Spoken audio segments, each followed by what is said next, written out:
ఉన్న బంగారాన్ని విడిపించి ఆ రోజు ఆన్లైన్ రేటుకే మేము కొంటాం. Sharma gold company. నమస్తే, వెల్కమ్ టు సుమన్ టీవీ. నేను గీతాంజలి. ప్రస్తుతం మనతో పాటు సనాతన్ ట్రావెలర్ ప్రమోద్ కుమార్ ఉన్నారు. వారితో మాట్లాడదాం. హలో ప్రమోద్ గారు, నమస్తే అండి. నమస్కారం అక్క. మహాభారతం చూసుకుంటే ఏకలవ్యుడికి అన్యాయం జరిగిందని చెప్తారు. అంటే దాని వెనకాల ఏమన్నా ధర్మం ఉందా? ఎందుకు ఆ విధంగా అన్యాయం చేశారు అని అంటే ఏం చెప్తారు? ఇప్పుడు ఒక గురువు ఒక శిష్యుడికి ఒకటి ఇవ్వాలి అనుకున్నప్పుడు వాడు కరెక్ట్ పర్సన్ అయినప్పుడే ఇస్తారు, లేకపోతే ఇవ్వరు. అవును. ఏకలవ్యుడు ఏంటంటే అడిగింది దివ్యాస్త్రాలు, అవందరికి ఇవ్వరు. మనకు అప్పుడు వర్ణాశ్రమ పద్ధతి అని ఉంటుండే. దాంట్లో ఏం చేస్తాం, ఉపనయనం సంస్కారం అయినాక వాడి పద్ధతిని బట్టి వాడు క్షత్రియుడా, బ్రాహ్మణుడా, వైశ్యుడా, శూద్రుడా అనేది డిసైడ్ చేస్తాం. సో క్షత్రియులకి ఏంటంటే ఉపనయనం చేసుకున్నాక వాడు క్షాత్రంలోనే ఉండాలి, అంటే రాజు ఇలానే అవ్వాలి, ఇంకొకటి అవ్వడానికి లేదు. ఇక్కడ ఏకలవ్యుడు అది కాదు. ఉపనయనం నాకు తెలిసి ఉపనయనం అవ్వలేదు ఆయనకి, కాబట్టి ఆయనకి ప్రతి అస్త్రం ఇచ్చే రైట్ ఎవరికి లేదు, ఇవ్వద్దు కూడా. ఇంకొకటి ఏంటి అంటే అతను పెరిగింది అడవిలో. లిటరలీ చెప్పాలి అంటే ఎందుకు ఇవ్వద్దు అని అంటే వీళ్ళు ధనుర్విద్య నేర్చుకోవడానికి పాండవులు కౌరవులు వీళ్ళతో వెళ్తారు ద్రోణాచార్యుడితో పాటు అడవిలోకి. కొన్ని వేట కుక్కల్ని తీసుకొని వెళ్తారు, దానికి కొన్ని బటువులు వాటిని చూసుకోవడానికి. ఒక కుక్క ఏం చేస్తుంది అంటే పారిపోతుంది, ఒక దగ్గర ఉండదు, పారిపోయినప్పుడు ఒక దగ్గర ఒక డిఫరెంట్ గా మనిషి కనిపిస్తాడు. లిటరలీ చెప్పాలని అంటే ఇప్పుడు మనకి యాక్టివా ఇట్లాంటి వెహికల్స్ అని పోతున్నప్పుడు నార్మల్ కుక్కలు ఏం అరవవు, అదే ఎలక్ట్రిక్ బైక్ మీద పోతుంటే అరుస్తాయి, ఎందుకంటే దానికి కొత్తగా కనిపిస్తుంది కాబట్టి. అట్లనే వీళ్ళని చూసి అలవాటు అయ్యింది. అక్కడ ఏకలవ్యుని ఆ బట్టల్లో చూసినప్పుడు ఆయన వేరేలా కనిపించడం వల్ల అరుస్తుంది. మన గలీలో కూడా కుక్కలు అంతే కదా, కొత్త పర్సన్ ఎవరైనా వస్తే అరుస్తాయి, ఇంట్లో కుక్కలు కూడా అంతే. ఆ కుక్క కూడా ఆయన చూసి అరుస్తుంది. నన్ను చూసి అరుస్తున్నామన్న కోపంలో 7 బాణాలు వేస్తాడు, అది అరవకుండా, ఇలా ఇలా అలా, అది ఇంకోసారి మాట్లాడకుండా. గొప్ప ప్రావీణ్యవంతుడే అంటే లైక్ దీంట్లో బాణం వదిలే విషయంలో. కానీ ఒక కుక్క అరిచిందని చెప్పి దాని మీద 7 బాణాలు వేసిన వాడు రేపు పొద్దున్న ఏ తప్పైనా చేయగలుగుతాడు, కంట్రోల్ ఉండదు. First thing. ఇప్పుడు ఈవెన్ రావణాసుడితో మళ్ళీ కంపేర్ చేసినా కూడా, ఏకలవ్యుని రావణాసుడితో అసలు కంపేర్ చేయలేము, బట్ నార్మల్ గా ఎక్స్ప్లెయిన్ చేస్తున్నా. సో అక్కడ రావణాసుడు కూడా బలవంతుడు, వేదం అన్ని నేర్చుకున్నాడు, అట్లా అని చెప్పి అన్నిట్లో గ్రేట్ అని చెప్పలేము. సో ఇక్కడ కూడా ఈయన గ్రేటే, అర్జునుడే చెప్తాడు నాకన్నా బాగా చేస్తున్నాడు అని చెప్పి. కానీ ఆయన ఒక కుక్కరిస్తేనే తట్టుకోలేకపోయాడు, బాణం వేసాడు, 7 బాణాలు వేసాడు. అలాంటిది పొద్దున దివ్యాస్త్రాలు ఇస్తే, ఇంతకుముందు కూడా ఒక పాడ్కాస్ట్ లో చెప్పా, బాబా సినిమాలో 3 మంత్రాలు ఇస్తే 2 వేస్ట్ చేస్తాడు కదా, అలా చేశాడు అనుకోండి, కష్టం కదా. మళ్ళీ ఇంకొకటి, సరే ఇప్పుడు ఈయన బొటన వేలు తీసుకున్నాడు కాబట్టి ద్రోణాచార్యుడు మంచోడు కాదు, అర్జునుడు మంచోడు కాదు అని అంటారు. సరే అట్లనే అనుకుందాం, మరి యుద్ధం చేసింది ఎవరితో? పాండవుల వైపుతో చేయలే కదా. మరి ఏకలవ్యుడు ఎవరు? అర్జునుడు ఎలా అయితే అత్త కొడుకు అవుతాడో ఏకలవ్యుడు అత్త కొడుకే కృష్ణుడికి. వాళ్ళు యాదవులు, రాజులే, కానీ వాళ్ళ నాన్న వాళ్ళ చెల్లిని ఎవరికి ఇచ్చారు? హిరణ్య ధనువు అని ఆయనకి ఇచ్చారు. ఆయన అడవిలో ఉంటారు, ఎరుక రాజు అని అంటారు. సో మన దాంట్లో పెళ్లిళ్ళు చేసినా కూడా వీళ్ళు వాళ్ళని ఏం చూడకపోయేవాళ్ళు. లేకపోతే ఇదే కదా బెస్ట్ ఎగ్జాంపుల్. అర్జునుడు ఎంత క్లోజ్, ఏకలవ్యుడు అంతే క్లోజ్. కానీ ఆయన యుద్ధం ఎవరితో చేశాడు? కౌరవుల వైపు నుంచి చేశాడు, జరాసంధుడి వైపు నుంచి. సో అది ఎంతవరకు ధర్మం? అప్పుడు గనక అది జరగకపోయి ఉంటే ఇప్పుడు యుద్ధం వేరేలాగా ఉండేది. ప్లస్ ఇంకోటి, ఆయన అన్నిట్లో ప్రావీణ్యం ఉంది బాణం వేయడంలో, అట్లా అని చెప్పి అన్నిట్లో గొప్ప అని చెప్పలేము.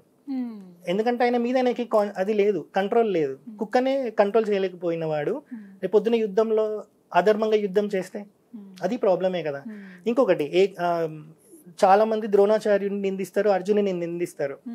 ద్రోణాచార్యుడికి కూడా తెలియదు, ఈయన వచ్చి అడుగుతాడు నాకు నేర్పిస్తావా అని, నేను నీకు నేర్పియను అంటారు. ఆయనకు ఒక రీజన్ ఏంటంటే, ఇప్పుడు నేను ఒక స్టూడెంట్కే నేను చెప్దామని ఫిక్స్ అయ్యా, ఇంకొకటికి కూడా చెప్పాలి అని అంటే వీడు నాకు ఒక కండిషన్ పెడతాడు, నువ్వు ఎవరికి చెప్పొద్దు, నాకు చెప్తేనే నీకు ఇంత పేమెంట్ ఇస్తా అని.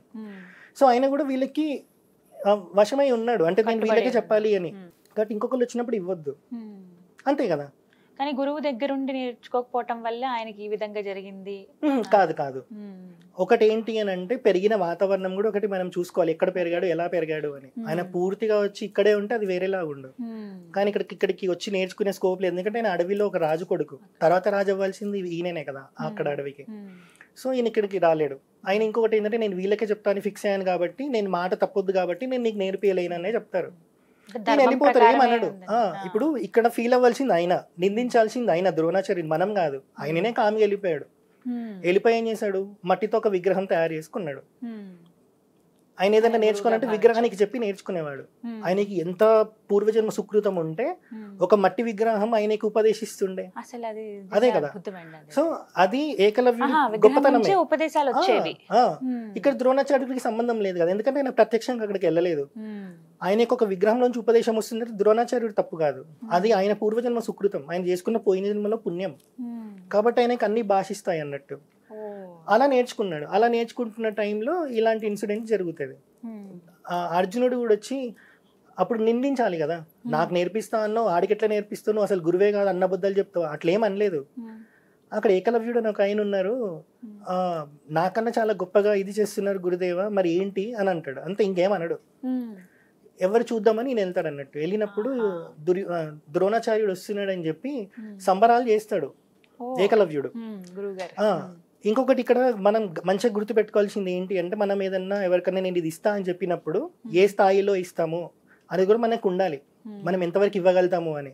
వచ్చాడు కదా అని చెప్పి తీసేసుకో అని ఇవ్వద్దు, అపాత్ర దానం అవుతుంది. ఏకలవ్యుడు చేసింది అదే. ఏమైతుంది అంటే, ద్రోణాచార్యుడు వస్తున్నాడని తెలిసి సంబరాలు చేస్తూ హ్యాపీగా ఉంటాడు. ద్రోణాచార్యుడు వస్తారు, నేను అడుగుతారు, ఆయన ఏమన్నాడు నాకు ఇది ఇవ్వు అని. నా విగ్రహం పెట్టుకొని చేస్తున్నావు కదా, మరి నా గురుదక్షిణ ఏంటి అని అంటారు. అంతే, ఇంకేం మాట్లాడరు. ఈయన ఎక్సైట్మెంట్ లో గురువు గారు వచ్చారు అన్న దీంట్లో మీకేం కావాలి చెప్పండి, నా శరీరం కావాలన్నా ఇచ్చేస్తా, నా సంపద కావాలన్నా ఇచ్చేస్తా, నా పరివారం మొత్తం కావాలన్నా ఇచ్చేస్తా అని అంటాడు అన్నట్టు. ఇప్పుడు ఇక్కడ ఇది చూసారు కదా, మాట జారి నేను శరీరమే ఇచ్చేస్తా అంటే ఈయన బొటన్ వేలు తీసుకున్నారు. అలానే మీరు రామాయణంలో చూస్తే దశరథుడు ఉంటారు, విశ్వామిత్రుడు వచ్చారు అని చెప్తారు దశరథుడికి. అరే అసలు ఆయన అక్కడ ఆపడం ఏంది, లోపలికి రమ్మని చెప్పండి అని లోపలికి పిలుస్తారు. ఆయన వచ్చాడన్న ఆనందంలో ఈయన ఆనందం ఒకటి, ఒక పక్కన భయం. ముందే అంత కోపంలో చూశారు కదా విశ్వామిత్రుడిని. సో ఏమంటాడో ఏమో, ఆయన అడగకముందే నేనే ఇచ్చేయాలి అన్న ఉద్దేశంలో మీకు ఏం కావాలి, నాకు ఏది కావాలన్నా ఇచ్చేస్తా అంటాడు అన్నట్టు. అయితే నీ 16 ఏళ్ళ పిల్లోడైన రాముడిని ఇచ్చేయని చెప్తారు. ఇప్పుడు ఈయన సంశయంలో పడతాడు. పట్టుమని 16 ఏళ్ళు కూడా నిండని రాముడిని నీతో తీసుకొని వెళ్తా అంటున్నావు, దట్టు రాక్షస సంహారం కోసం అని అంటారు అన్నట్టు. ఎవరు అడిగారు మరి, ఆయన వచ్చి అడిగాడు, కామ్గా కూర్చున్నాడు. ఎవరిస్తా అన్నారు, దశరథుడు. ఇప్పుడు ఇవ్వలేదు అని, నేను ఇవ్వను అని పంపించాను అని అన్నాడు అనుకోండి, ఎఫెక్ట్ ఎవరికి పడుతుంది, బ్యాడ్ నేమ్ వశిష్ఠుడికి పడుతుంది. ఎందుకంటే వశిష్ఠుడి శిష్యుడు కాబట్టి. ఈయన తప్పు చేస్తే శిక్ష పడేది, అంటే నెగిటివ్ పోయేది గురువుకి. అప్పుడు విశ్వామిత్రుడు ఏం చేస్తాడనంటే, విశ్వామిత్రుడికి వశిష్ఠుడికి ఆ మధ్య కొంచెం పడదు. దాని తర్వాత ఇద్దరు బ్రహ్మజ్ఞానులు అయినాక ఒకరినొకరు కౌగిలించుకుంటారు. ఈయనకి కోపం ఎక్కువ విశ్వామిత్రుడికి, వశిష్ఠుని ఎలా అయినా ఓడించాలని చెప్పి బ్రహ్మజ్ఞానం అంటే బ్రహ్మర్షి అవ్వాలి అని అనుకుంటాడు. బ్రహ్మర్షి అయ్యాక యుద్ధం చేయడు, కౌగిలించుకుంటాడు ఆ స్థాయిలోకి వెళ్ళాక. సో నువ్వు ఇలా మాట్లాడుతున్నావు అని అంటే ఆ గొప్పతనం అంతా నీ గురువుదే అంటాడు. అంతే, ఎవరికి ముడి పెట్టాడు ఇక్కడ, గురువుకి పెట్టాడు.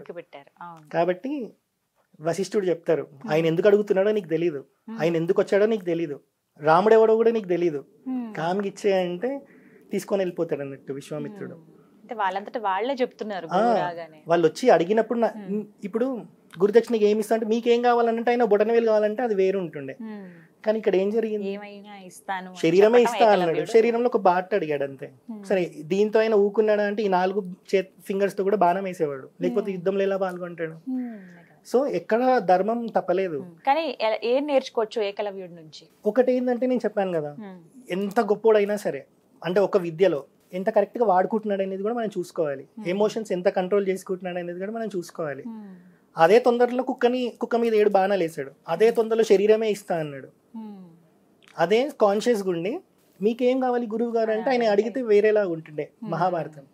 అప్పుడు వ్యాసుడే చెప్పేవాడు ఎక్కడో ఒక దగ్గర, ఇక్కడ ఈయన ఏకలవ్యుడికి బొటనవేలు అడిగి తీసేసుకున్నాడు కాబట్టి దీని కర్మ ఫలితం ఇక్కడ యుద్ధంలో అనుభవించి ఇంత ఘోరంగా చచ్చిపోయాడు అని. ఎందుకంటే ఇప్పుడు భీష్ముడిదే చెప్పారు, ఏమని, అక్కడ తన్నోడి నన్నోడైనా నన్నోడి తన్నోడైనా అన్నప్పుడు ఆయన ఏం మాట్లాడలే. దాని ఫలితం ఏమైంది, అంత గొప్ప భీష్ముడు 250 సంవత్సరాలు ఉంటే దగ్గర అంపశయ్య మీద వండుకోవాల్సి వచ్చింది. ఎందుకు, అక్కడైనా ఆన్సర్ చెప్పలేకపోయాడు, ధర్మం తెలిసి ధర్మం చెప్పలేదు. ఇక్కడ మీరు ఇది లింక్ చేసుకుంటే ద్రోణాచార్యుడు ఏం తప్పులేదు, ఆయననే ఇస్తా అన్నాడు, శరీరమే ఇస్తా అన్నాడు, నాకు ఇది ఒకటి చాలన్నాడు. సో మనం ఎంత కాన్షియస్గా ఉండాలి ఏదైనా ఇచ్చేటప్పుడు అనేది కూడా మనం చూసుకోవాలి. అది లేదంటే అపాత్ర దానం అవుతుంది. అది అంతే ఏకలవ్యుడి ఖచ్చితంగా అందరూ తెలుసుకోవాలి. అంతే. థాంక్యూ అండి, నమస్కారం. హర హర మహాదేవ.